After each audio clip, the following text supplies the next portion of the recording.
I hope you're fired up right now because you've just spent 4 days learning a new way of coaching. You've got the structure, the questions, the floor framework. And Monday morning, you're going to walk into your store and do it all for about 3 weeks. Then a bad month hits, or your GM drops a new initiative on you, or life just happens. And slowly, one skipped one-on-one at a time, the coaching stops, the spreadsheet comes back, the compliance ritual returns, and 6 months from now, you listen to another podcast about coaching and think, I really need to start doing that again. That cycle is the number one reason that so much leadership development fails. Not lack of knowledge, lack of rhythm.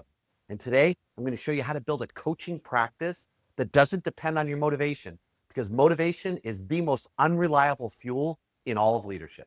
7 minutes, one truth, one execution move. And if you're a leader who's tired of starting strong and then fading by month 2, tired of knowing exactly what you should be doing and not doing it, and tired of watching the gap between your intentions and your actions grow wider every quarter, you are in the right place.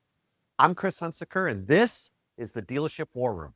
This isn't motivation. This isn't theory. This is a daily leadership briefing for people who actually have to produce results in the arena, at work and at home. You're in the war room now, so let's go. Here is what kills most coaching initiatives: intensity. The manager comes back from a training or a conference or a coaching thing and a podcast binge, and they go all in. 5 one-on-ones in a day, floor walks every hour, coaching questions in every conversation for about 2 weeks. Fatigue hits because they treated coaching like a sprint instead of a heartbeat. Rhythm beats intensity every time. A heart doesn't beat once really hard and then rest for a week. It beats consistently, the same steady rhythm, regardless of whether you're running a marathon or sitting on the couch. It's always beating in rhythm. That is what your coaching needs to become. Not an event, a rhythm. Something that happens at the same time, in the same way, regardless of what the month looks like, great or bad. So what does a sustained coaching rhythm look like? I would say it consists of 3 commitments, non-negotiables, built into your week, the way you build in manager meetings and month-end reconciliation. It happens every time. Commitment 1, one structured coaching conversation per person per week. Not a check-in, not a drive-by, a real conversation using that 4-part structure from Tuesday. Connect, discover, develop, commit, and become excellent. 15 to 20 minutes, same day, every week for each person, on the calendar, protected. Here's the key: consistency matters so much more than duration. A 15-minute conversation that happens every week without fail produces more growth than a 60-minute conversation that happens once a month when you remember, because it's the rhythm, not the length, that builds the trust. Your people need to know that this conversation is going to happen, that you are going to show up, and that their development is not dependent on how busy your week was. When they trust the rhythm, they start to prepare for it. They start thinking about it, what they want to discuss, what they need to say. They start owning their own development even when you're not around. And the coaching conversation goes from something that you kind of put to something that they pull, that they want. Commitment number 2, 3 floor coaching moments per day. 3 times a day, see, say, ask. 90 seconds each. We covered this yesterday, but here's the sustainability piece. Don't try to coach everything you see. Pick 3, 2 positives, 1 developmental. That 2-to-1 ratio, that maintains that Lasada threshold that we talked about in the culture arc. 3 moments, 4.5 minutes total. If you can't find 4.5 minutes in your day for the most impactful leadership activity that exists, then the problem isn't your schedule, it's your priorities. Commitment 3, a weekly self-audit. Friday afternoons, 5 minutes. Before you leave for the weekend, 3 questions. And this requires some real honesty. Did every person on my team get a structured coaching conversation this week? If not, who did I miss? And what does that tell them about how much I value their development, their presence here? Did I spend time on the floor today observing, recognizing, and coaching in real time?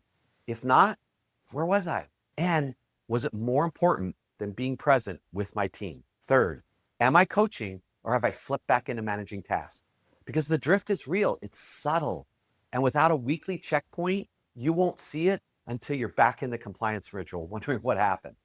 5 minutes every Friday. That self-audit is the guardrail that keeps the rhythm alive when the motivation fades, because you know it will. And here's why this matters beyond this week. Everything that we've built over the last 10 weeks in the war room, all of it depends on coaching. The accountability arc, it only works when coaching comes first.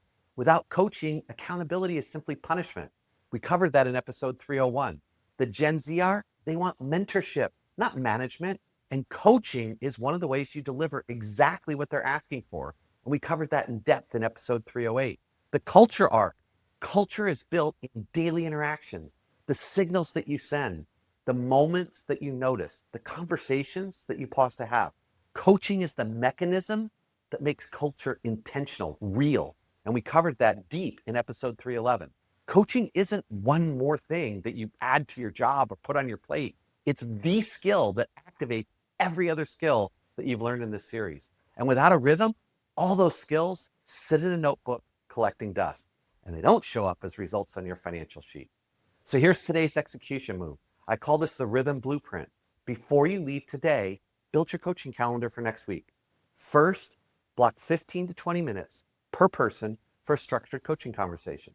Same day each week, on the calendar, protected like a meeting with your most important customer, because that's exactly what it is. Second, set 3 alarms on your phone: morning, midday, and afternoon. When the alarm goes off, do 1 see, say, ask moments. 90 seconds. 2 positive, 1 developmental. Third, block 5 minutes on Friday afternoon. 5 minutes. Label it coaching self-audit. 3 questions every week, no exception. That's the rhythm structure. Conversations, floor moments, weekly self-audit. Not because you're motivated, but because it's who you are. It's your identity, because it's what leaders do, and because people who depend on you deserve a coach who shows up, and not just when it's easy, but every single week. Let me tie this whole week together. Monday, we absolutely killed the compliance ritual, and we learned that most managers were never taught to coach. And the one-on-one reset started with the person, not the financial statement. Tuesday, we built the structure: connect, discover, develop, and commit. 4 parts that turn any conversation into a developmental moment. And you now have it. You can use it anytime you want. On Wednesday, we learned to ask instead of tell. Open, curious, forward-facing. We went over 5 questions on an index card that changed everything. And Thursday, we took coaching off the calendar and put it on the floor. See, say, ask. 90 seconds. The fastest coaching is always the most powerful. And today, we built the rhythm that holds all of it together. Not intensity, rhythm.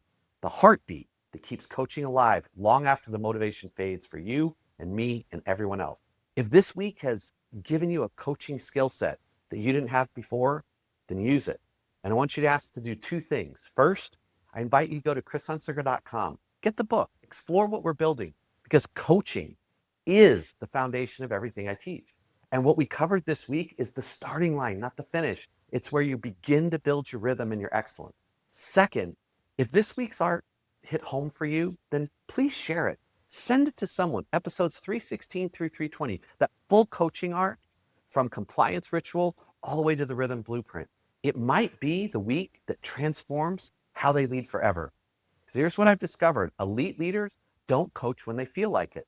They coach because it's Tuesday. They show up when the month is good and when it's terrible.